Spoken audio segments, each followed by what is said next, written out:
Hi, everyone, and welcome to another Strategy Skills podcast. So, today we're going to be speaking to Aaron Smet, who is a senior partner at the McKinsey Houston office. And Aaron is quite an interesting and unique individual. I don't think I've seen anyone, and I know quite a lot of partners, who has published as much as he has, not just throughout his entire career at McKinsey, but also in that crucial time when COVID was ravaging the world.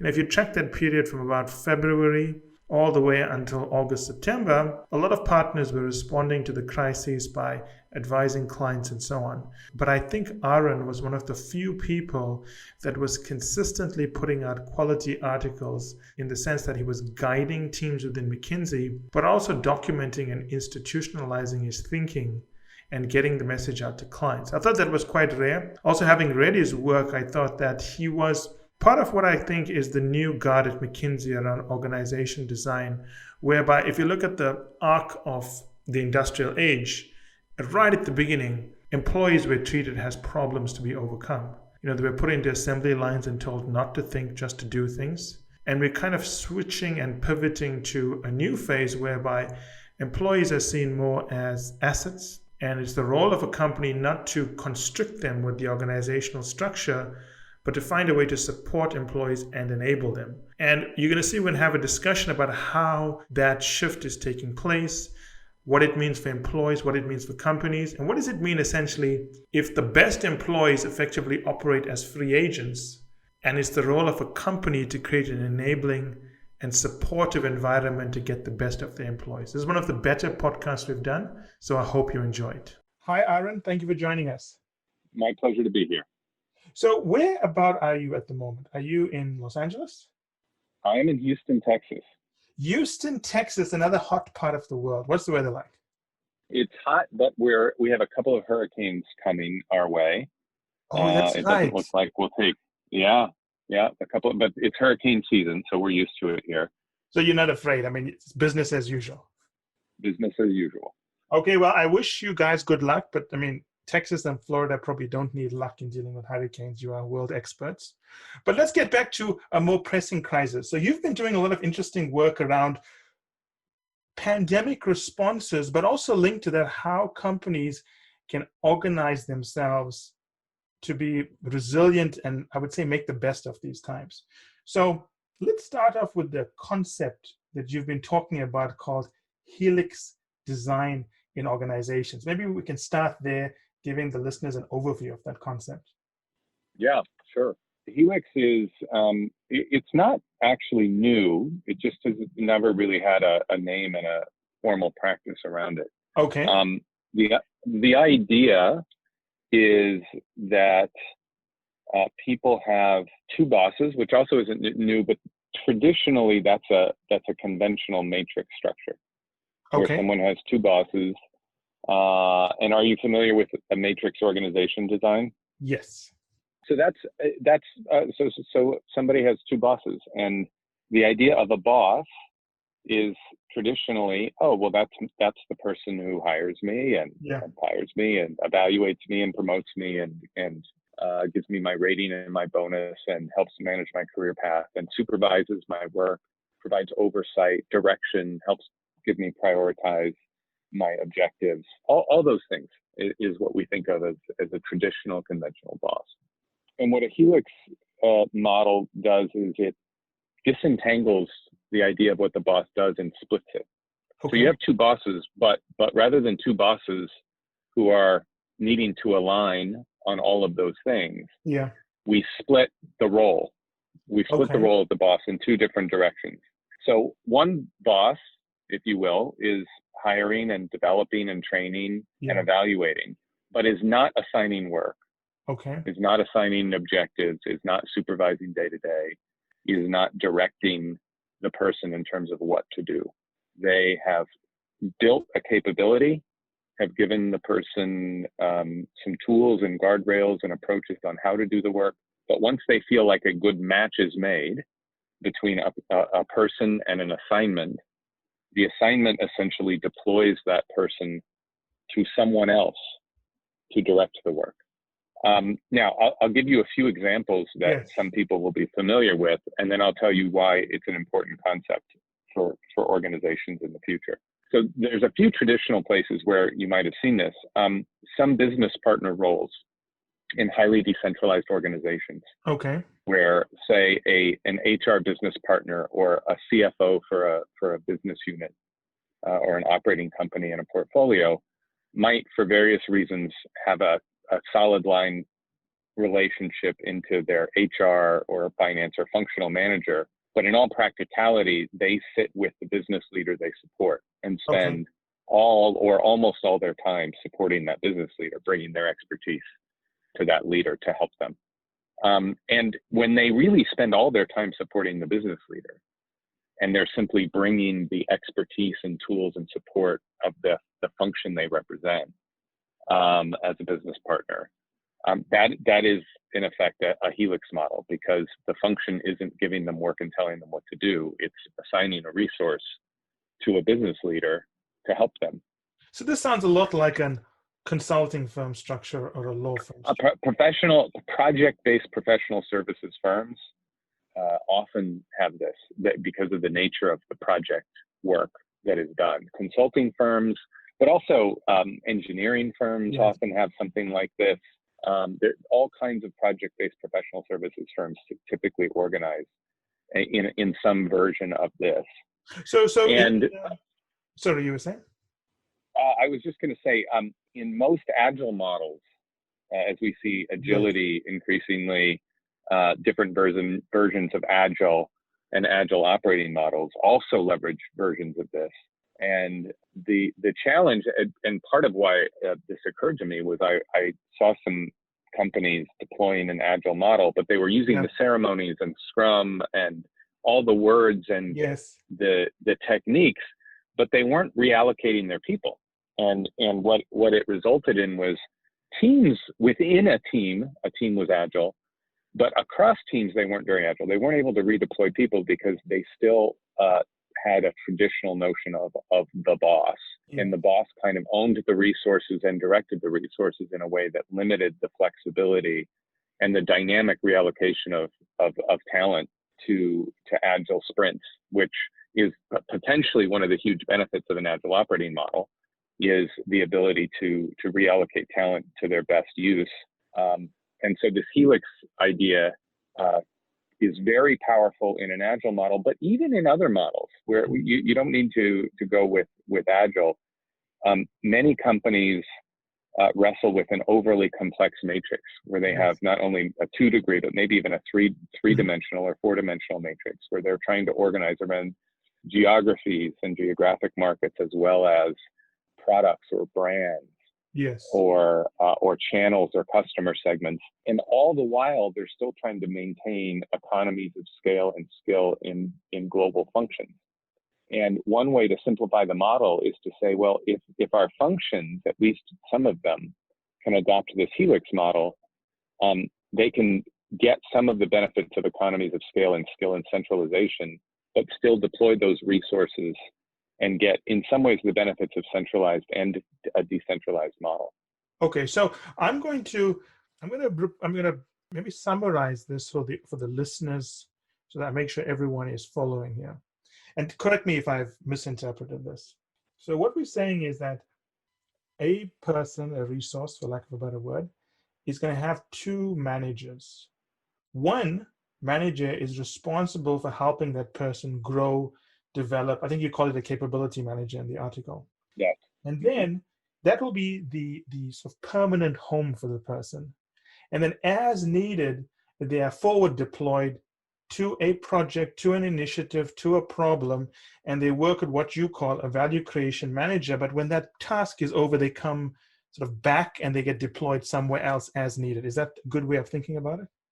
That's a great way of thinking about it. And the beauty of that model is you can deploy a person to a value creation effort or leader for a week or for a year.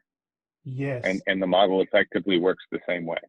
So you just made life very difficult for people trying to build empires, Aaron. That's exactly right.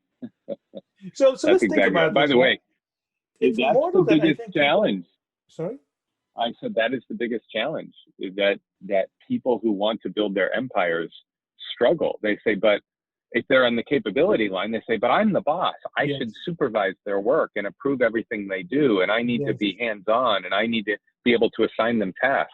And the answer is no. Once you've forward deployed them, you have to, that's not your role. And similarly, the value creation leader says, well, hold on, I want to be able to hire and fire and promote and decide I should own, like both leaders in the traditional conventional view who if they're interested in building empires will not like the model. It forces a compromise. You're forcing a negotiation, which I'm assuming allows for the best answer to come out. But this concept sounds very, very simple. But if I think about this, it has a huge impact in terms of budgeting and what would be the criteria for the value creation manager. I mean, what determines what's a good value creation manager? He the one who has the most number of people working for him, the one who creates the most value. I mean, so what's the implications of doing this? It seems small, but if you look at the ripple effect, it's pretty big in the way we manage people and the way we measure people. The ripple effect is very big. First, the value creation manager starts to worry about creating value and getting the resource, essentially borrowing, renting the resources within the company on an as needed fit for purpose basis to deliver the value that's needed. So it's much more problem back, impact back, customer back, and pulling from a central pool of resources. It also creates competition, right? Because the value creation manager has to be good enough to encourage the best people to follow him or her. In many models, and it's not in all models, but in many models, there is some level of choice amongst us, particularly the best talent, about where they get deployed. And if you're really good, if you're in a central pool of, it really doesn't matter what technical discipline you pick, of engineers, of data scientists, of consultants, of it doesn't, fill in the blank. If you're part of a pool and you're one of the best in that discipline, you often get your pick. Yes. Because the capability leader wants to retain and motivate you. And in trying to motivate, accelerate the growth, I mean, you're grooming future leaders for that capability area, for that function. You often give those best top talent more discretion in where they get deployed. So you might say, we have 3 things we could deploy you to. Which one do you like? And often they will choose their assignment not only based on how exciting that work is and the impact they want to have, but also based on the leader they're going to be deployed to. Yes. But what's interesting about this is that intuitively, this makes perfect sense, because it's like those models you see on the internet whereby you can hire a developer to build a website. It's a similar concept whereby the role of developing the skill is kept separate from the role of using that skill. Right? Is that a good way of thinking about it? Yeah, it's a very good way of thinking about it. And part of the reason why that's so important is increasingly the most value creating and challenging tasks and work are done by cross-functional teams. Okay, so how does this model force that? Well, this model helps address that. So in the past, in the industrial era, we had division of labor. Mm-hmm. That was in fact one of the very first chapters of Adam Smith's The Wealth of Nations, was about the division of labor, which was part of that first industrial revolution back in the 1700s. Yes. And the division of labor said we can divide labor into functional tasks, and each person can just do their little piece forever. Yeah, that's right. And there was a ton of value created through that. But we're now on the cusp of a different type of post-industrial revolution, where work is changing, and all that stuff that you could say within your little function, just do the same thing over and over and over and over, and labor is just one factor of production. Well, now all that's getting automated, and all those things that are getting automated are not very good sources of competitive advantage. So now you say, well, if all that's automated, and that's not what humans do, and most of that stuff is also not a very long-lasting source of competitive advantage, then what is? How do we differentiate ourselves? And it turns out that most of that work that differentiates people, differentiates companies, is based on the value-adding work of innovative, creative, cross-functional teams. And the innovative, creative, cross-functional teams need two things.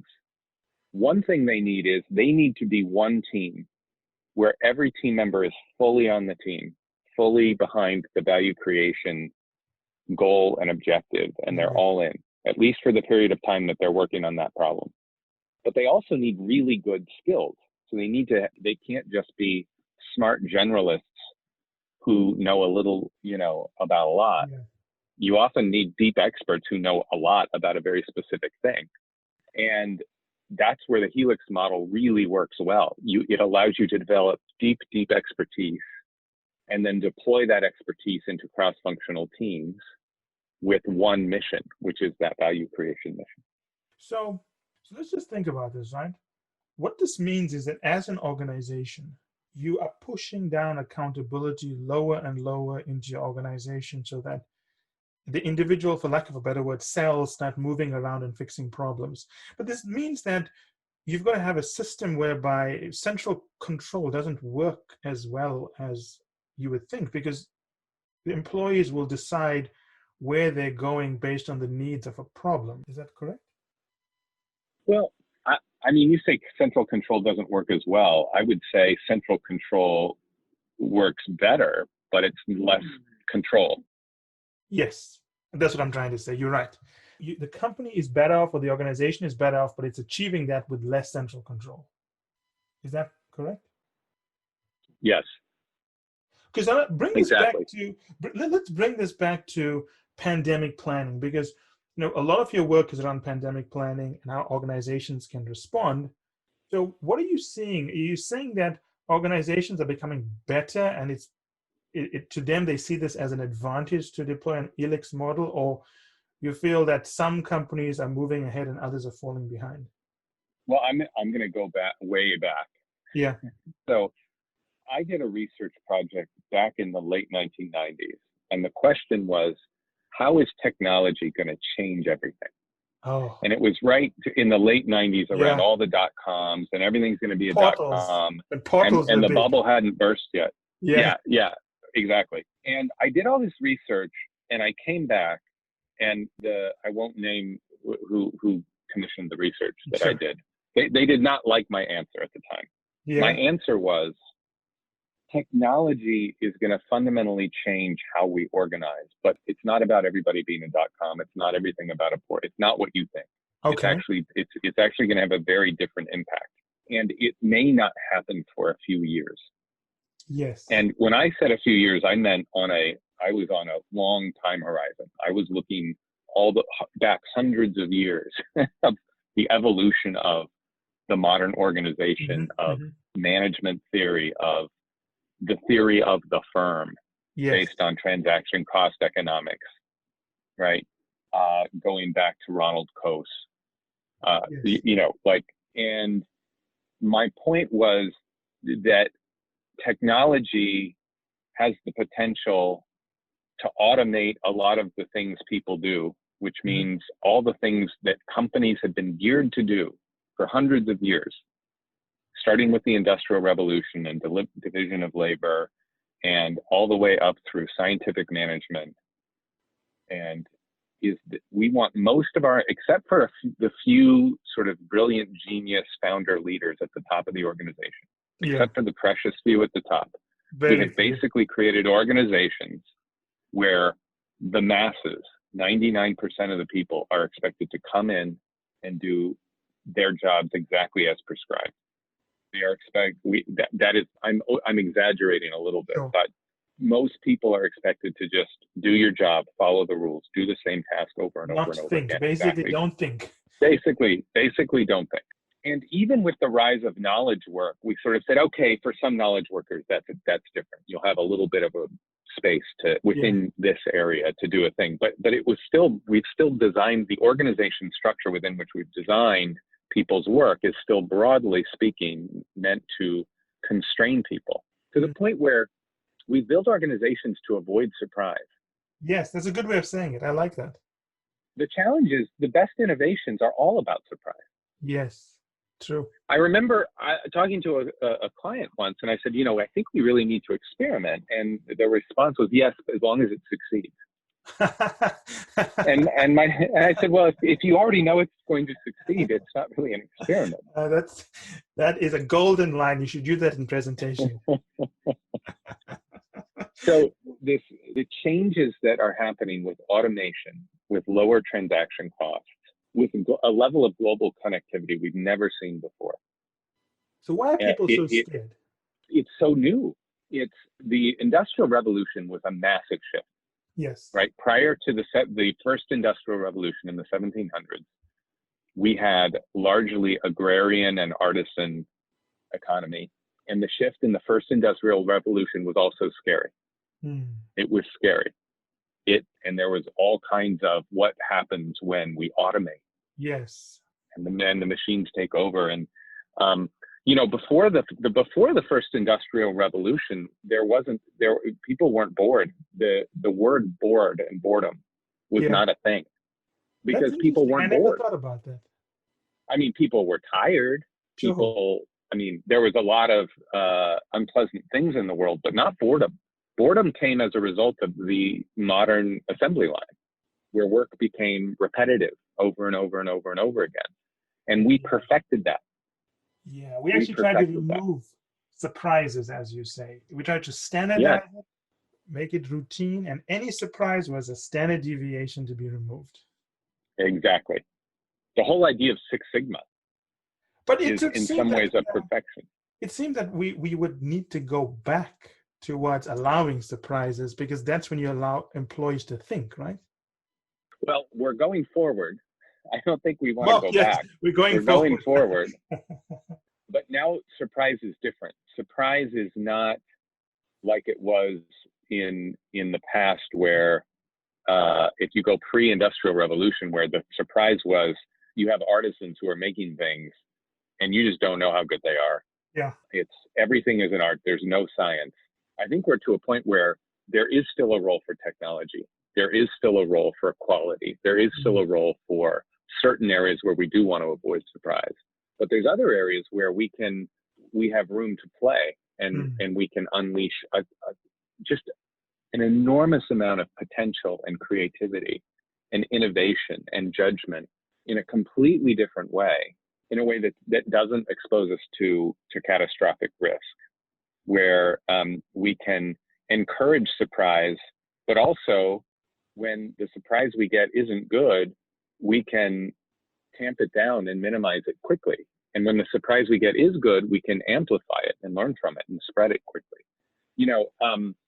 The level of connectivity we have today is now to the point where any two people on the planet are likely connected through 4 or fewer connections, 4 degrees of separation. We used to say 6 degrees of separation, which actually came from a study by Stanley Milgram. This wasn't his most famous experiment, but a slightly lesser known experiment by Milgram actually gave people a chain letter and said, try to get it to this person you don't know.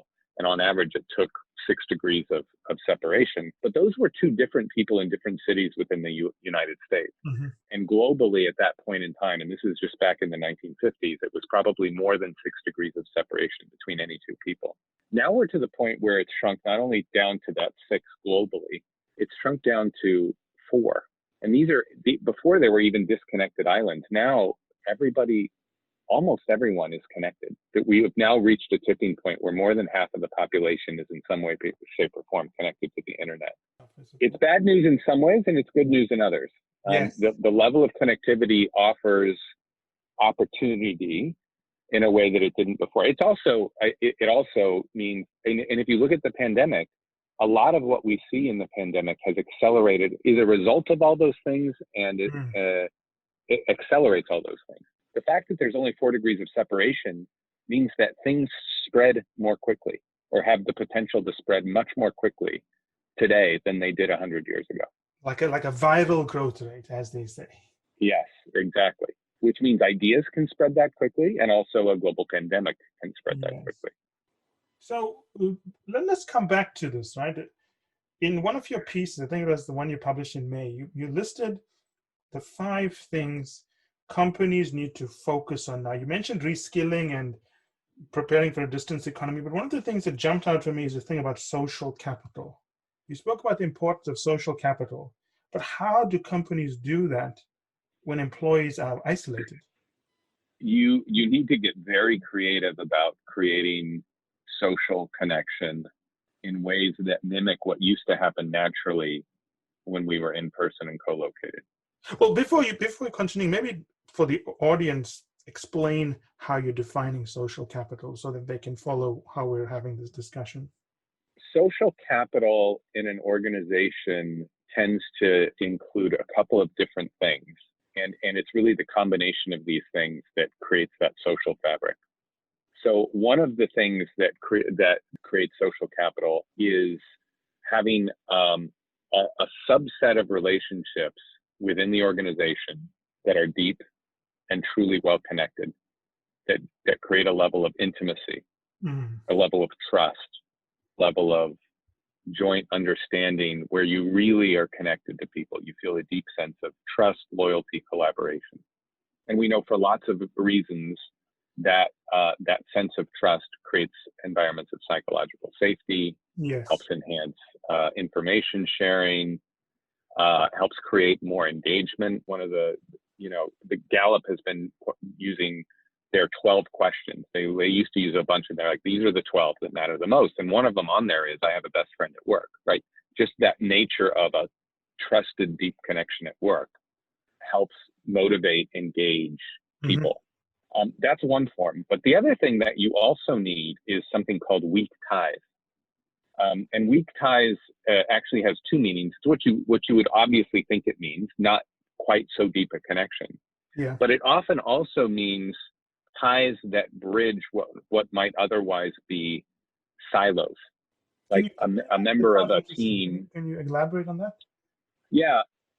So in social network theory, there are 2 ways to look at connectivity. Well, there's more than 2, but I'm going to talk about 2 in particular.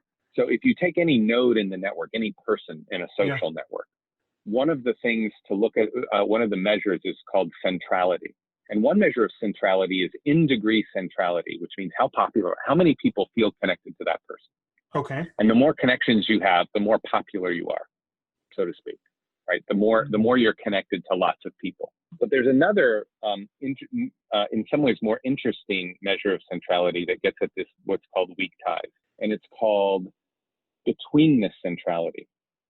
Yes. Which means that you help bridge 2 people who otherwise wouldn't be connected by any other single person. Yeah. Their degrees of separation, you're connecting silos, islands. Connecting nodes. You are the bridge between 2 groups of people. You're the bridge. That's a great word for it. You're a bridge between 2 groups of people. Basically shrink the network. And it turns out that in any big social network, it's often just a critical few of those bridge connector people that shrink the network from 6 or 7 degrees of separation to 3 or 4 degrees of separation for the entire network.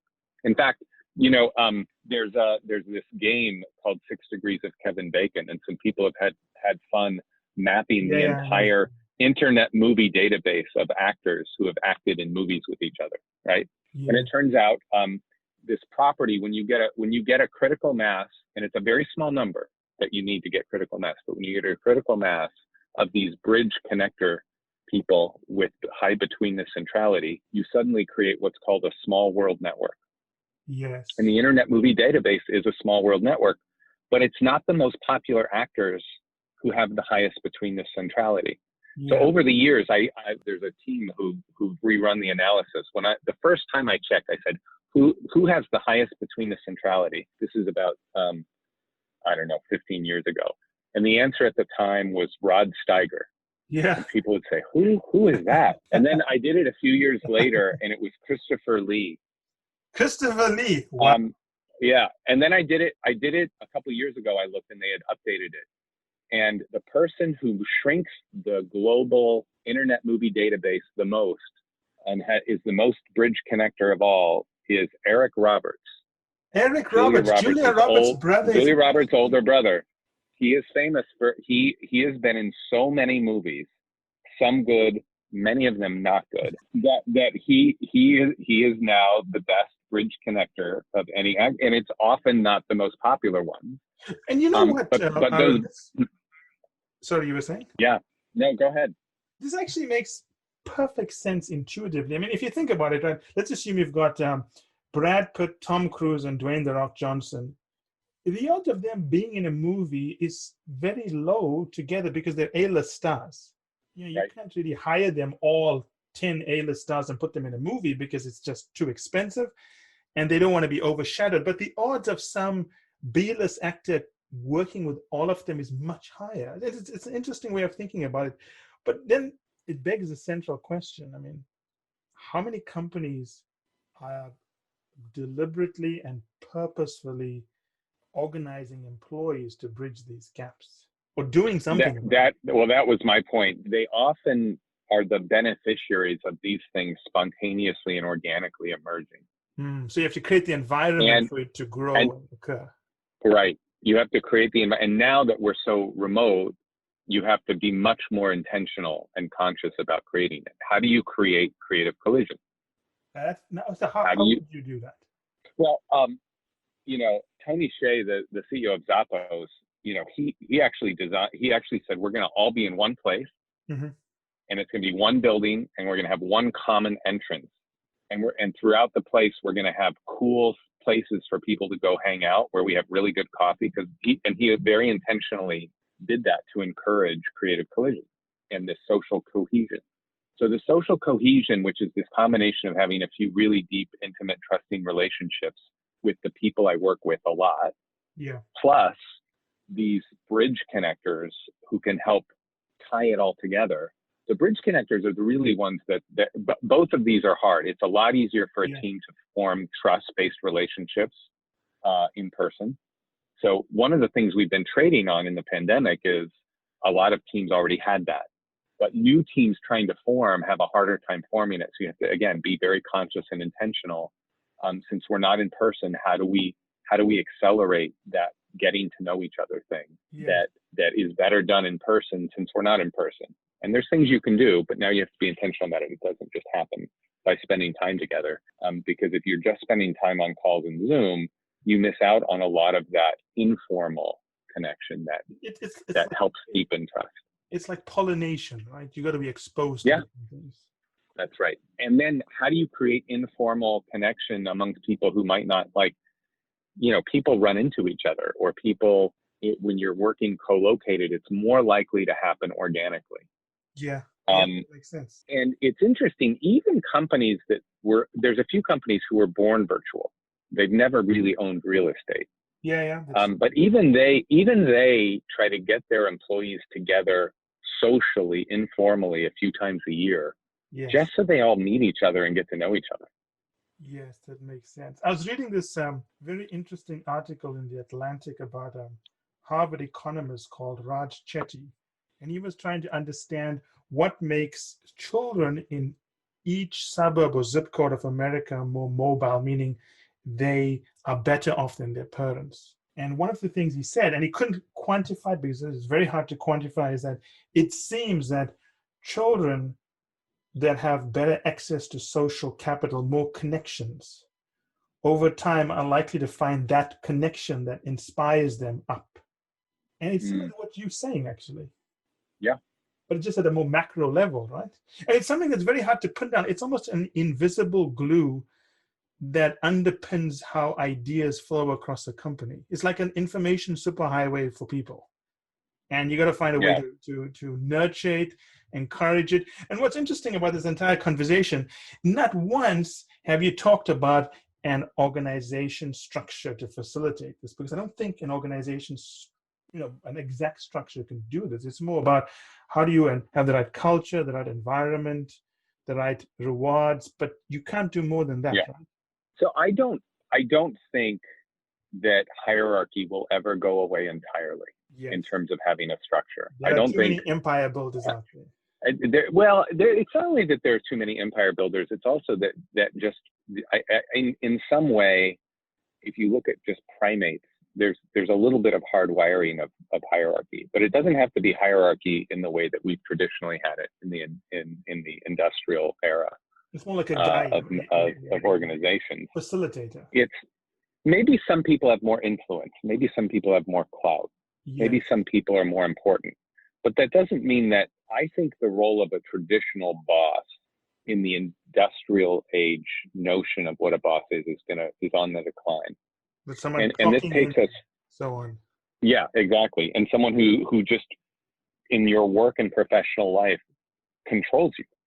They control your destiny. They decide what you do. They supervise your work. They approve everything. They can fire you. They can hire. I think that is going away. And this takes us full circle back to the helix organization model, which allows you to build a very strong, almost tribal connection to the people who know what you know how to do, a stable home of like-minded people who have a similar skill set, and that can help you in your career path, and who you can exchange ideas about the work that you do and how to do it and how to do it better. But then you can be deployed to much more diverse cross-functional teams, where you, on a cross-functional team, add value and together to come up with something that you could never do on your own, because you're now working with people with entirely different expertise and skill sets.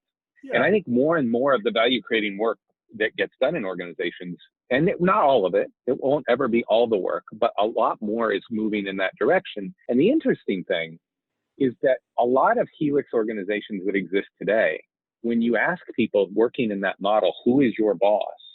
The answer they will give you, if it's working well, they will often say, I don't really have one. I like that. And you might think, oh, it's a free-for-all then. No, it's not. It doesn't feel to them at all like a free-for-all. It just feels like, no, I don't have a person who is my boss. I have lots of leaders. I have lots of people who influence me. I have lots of people I feel in some way accountable to. But if you ask me in the traditional sense of a boss, who is my one boss, I don't have one, which is actually great. Sorry, you were saying, Aaron? I think it's great. I think it has a lot of potentially extremely positive ramifications. But I want to maybe step back and think about the implications of what you're saying, which make perfect sense to me. I can see the value, and I think we actually know this works. It's all about how to do it. But let's think about this, right? So in a manner of speaking, someone's career is built around opportunities or problems as they crop up, and they are forward deployed to fix that. And as that problem is solved, they then come back and go somewhere else. Is that the right way of thinking about it?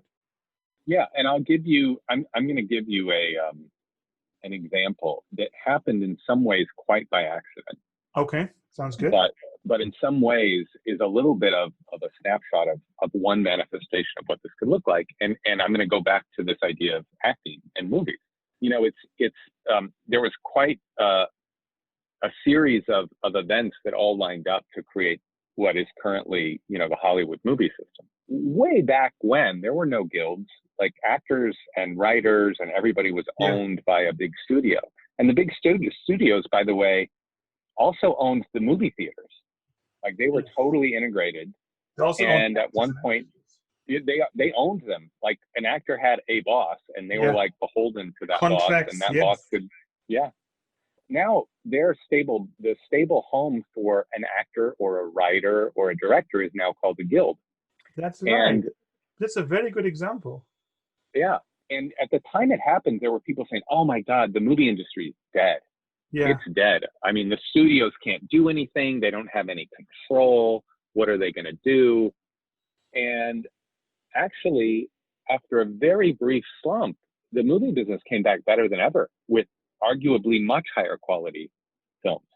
More diversity. Exactly. It's a good example. I like this example. And now, if you say, but how does that work? Like, if you're an actor, if you're not a superstar actor, how do you get like basic medical benefits? The guild pays your medical benefits. How do you get retirement benefits? The guild. Well, where's your people? It's the guild. The guild is now your home in some ways, and you get deployed to projects. What's a project? Well, a movie. And it could be a mini series. It could be one film. It could be a short film. It could be even a television ad. I mean, there's a separate guild for TV, but AFTRA and SAG are almost one union. They're not quite one union, but they're almost one collective guild.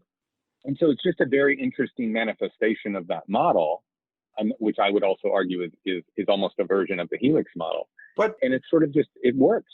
But it's a very profound analogy example that you've provided. I want to unpack it if you don't mind.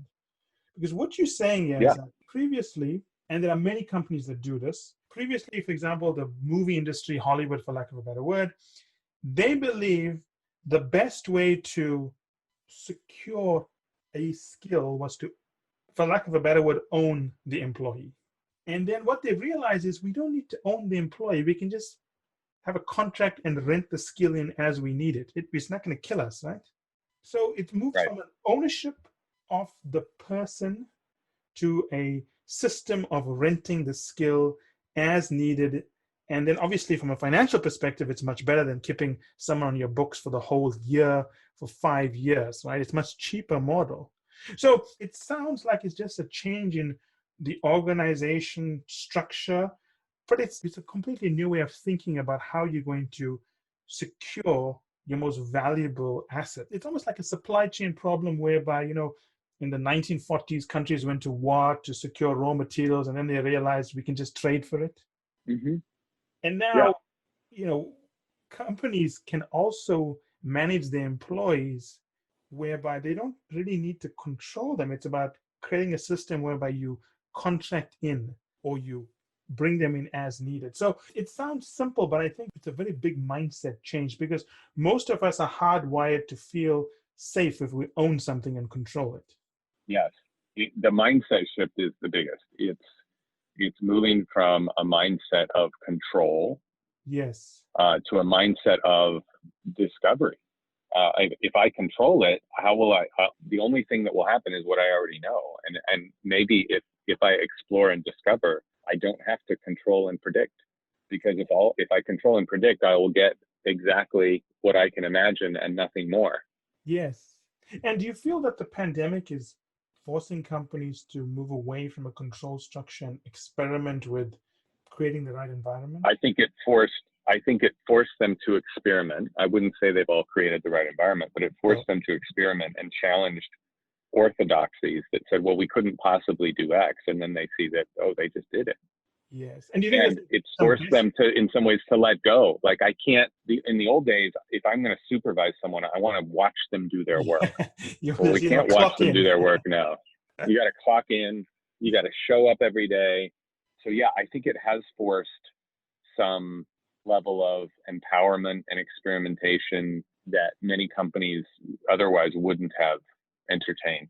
Let's come back to the age-old question. In a few years, are we going to see a jump in productivity because of this, or do you think that there's more we need to do to get productivity from this? I think there is more we need to do to get productivity from this, but I think we were already on a trajectory of getting to a point of, and when I say more productivity, I in some ways mean something different than the traditional notion of productivity. So I think the post-industrial era will change our notion of what a good organization does and looks like. Yes. I think you will start to have much more what I call quasi-employees. It's like people who are coming together as needed, as you say. People are coming together as needed, but in the current historical framework, either there were vendors who were just people who were kind of mercenaries we just hire to do the thing, or there were our employees who we care about. Yes. And I think in the future, there's going to be people who are in a gray area. They are not employees in a traditional sense, although I'm sure we will still have those. Yes. But I'm not sure we'll have as many of those. And there will be certain partners and workers who are not traditional employees, but still feel in some ways like an extension of the company. Yeah. Apple is still a bit of a grand experiment. If I would have told you, if you didn't know Apple as a company existed, and I said, okay, we're going to have this great consumer products company. Yeah. And the consumer products company is all going to be about devices and the applications on the device. Yeah. By the way, they're not going to actually manufacture any of the devices, Yeah. and almost all the applications are going to be developed by people who don't work for them. They're just You'd be like, focused on design. that's crazy. That would be insane. You'd be like, that would never work. Yeah. But in fact, they've created a ton of value by doing exactly that. And I think a lot of it is a lot of their application developers are not employees, but they're also not just vendors. Like that is a very special community that they've cultivated. And Foxconn, who builds their machines, is not just a vendor. It's a partner. Yeah. In a different way than most companies think about a contract manufacturer. And so I think we're going to have to get creative about how we think about an ecosystem of workers and employees and quasi-employees. You know, this notion that Amazon started going to some of their high-performing employees and offering them a big check to quit and go start up a delivery business as part of their delivery ecosystem, right? It's very interesting. And it doesn't seem crazy now that it's worked, but most companies just don't think of things like that. And I think the ones who are successful are going to start increasingly thinking about things like that. But it's what you're saying is very deep, because when you speak to every business leader in the world, they always tell you the most important asset are the employees, but it's actually not your employees. You don't have to own them to get the best from person A sitting in Silicon Valley, right? Yes. That's a very big shift, because we're so trained to say, this is our employee. We provide dental, medical aid. We give them 20 days leave, whatever it is. But maybe that's not the best way to manage people and get the best from people. And, if I'm someone in government listening to this, or if I work in the insurance industry or whatever, I'm thinking there's so many opportunities here to create products for people who are this hybrid, who don't work for a company full time, as you say, but they kind of help as needed, but they're not really a contractor, not really a vendor. I mean, there's so many I'm just seeing a lot of opportunities here more than anything else. Oh yeah, I think there are a ton of opportunities. Absolutely. And it's about who will be able to seize that advantage. I mean, it's like anything in capitalism, right? It's always messy. Change is always messy. It never looks good when it happens. It's only in hindsight we can say, yeah, you know what? During the Civil War, America reached its peak because it was forced to manufacture in bulk or whatever it was. And I think we're going to see I hope that we will see the same thing now where.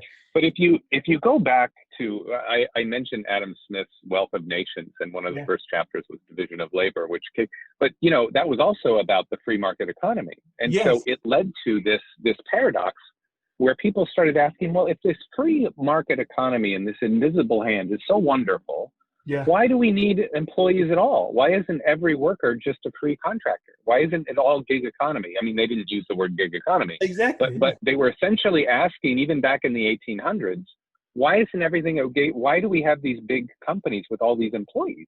And the answer, and this goes back to the transaction cost economics theory of the firm, the answer was transaction cost economics. There are lots of transaction costs to doing business on the open market. But that was before. That was before. People are more educated. Technology has brought us closer.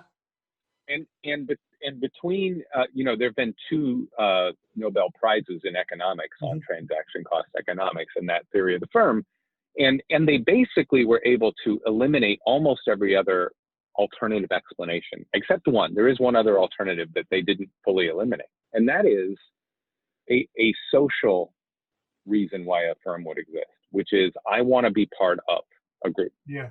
Yes. Right. You could think of, well, why would two people get married and want a ceremony to like announce it? Or why does somebody wear the jersey of their favorite sports club? The sense of belonging. And there is this sense of belonging, this sense of I want to be part of a group of people who share this, whatever this thing that's important to me is in common. And even as transaction cost goes down, and the transaction cost rationale, and by the way, the transaction cost rationale would be, yes, I'm coming to get a paycheck. Yeah. And because I'm coming to get a paycheck, now our economic futures are somehow bound together, and therefore it's the transaction costs are lower. The chance that I'm going to defect or put one over on you, we are contractually bound Yes. to collaborate, and therefore our transaction costs are lower within the firm versus outside. Well, now that transaction costs are going down so much in the open market for all kinds of reasons having to do with transparency and connectivity and technology, it's starting to strain that explanation for why a firm would exist. But the one that's as powerful as ever, I think, is the social reason, the social rationale for people want to belong. People want to participate. They want to be part of a team. They want to be part of a club. They want to be part of an organization. But now it can't just be for a paycheck, though. If the contractual and transactional reasons why I join a firm are lower, what are the reasons that are now more important? Identity, purpose, belonging, meaning, mission, values, culture. These are now the reasons I'm going to go join and be part of a firm. It ties into a study. It was a McKinsey study, I think, from Brazil or something like that, whereby they were interviewing millennials. And one of the key findings in the study is millennials are making decisions not based on who pays them the most, but where they feel a sense of purpose, because they are born in a time when the transactional costs, as you say, are so low. They need other reasons to feel like they belong, right? Exactly. And this is the first generation we're seeing born into that world. Imagine what it's going to be like in 5, 10, 15, 20 years. And the other point that you made is that, and I think it's an important one, is that if people don't have to come together to reduce transactional costs, that means when they do come together, they want to be together. I think that makes them a stronger team because they're making a conscious choice. That's right. And, it used to be that we wanted people to come to work and not get too creative and not bring a lot of emotion. Yeah. Right. Just come. And now it's like, well, if I don't need that, what do I need a person? What do I need a human for then? Yeah, that's a good point. If I don't need that, why would people be here? Why would people want to be on this team if there's no emotion or creativity, or it fundamentally changes the nature? And I think we're going to see this over the next 5 to 10 years, a massive shift in how organizations work. I think we're already starting to see it, but I think it's going to be a sea change. It also comes down to the fundamental question of what is the most valuable asset a company owns or has access to. As we show, you don't really own anything, but you can have access to it, right? I think in the past, we when we said it was our people, it was lip service. And I think in the future, it's going to be true.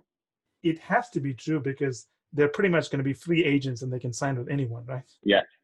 So unless you can, I think McKinsey uses the term followship. Unless you have followship, no one's going to follow you. Yes. Exactly. Thank you so much, Aaron. I know you got another call. I really enjoyed speaking to you. That was amazing. Wonderful. Thank you so much. Take care. Bye-bye. And that's it for today's episode. I hope you enjoyed it as much as I enjoyed doing the episode. Finally, I want you to remember that the only way to get access to our special offers, the only way to get our special pricing, and the only way to get samples of our content is to join the list on firmsconsulting.com. It's the only way also to get access to our unique advanced content that we make available to insiders. So if you want to get a sneak peek of things, test it out, see what's in there, this is the place to go. And finally, I want to thank you again for making us one of the largest podcast channels around the world for careers and for the 2 million downloads and counting.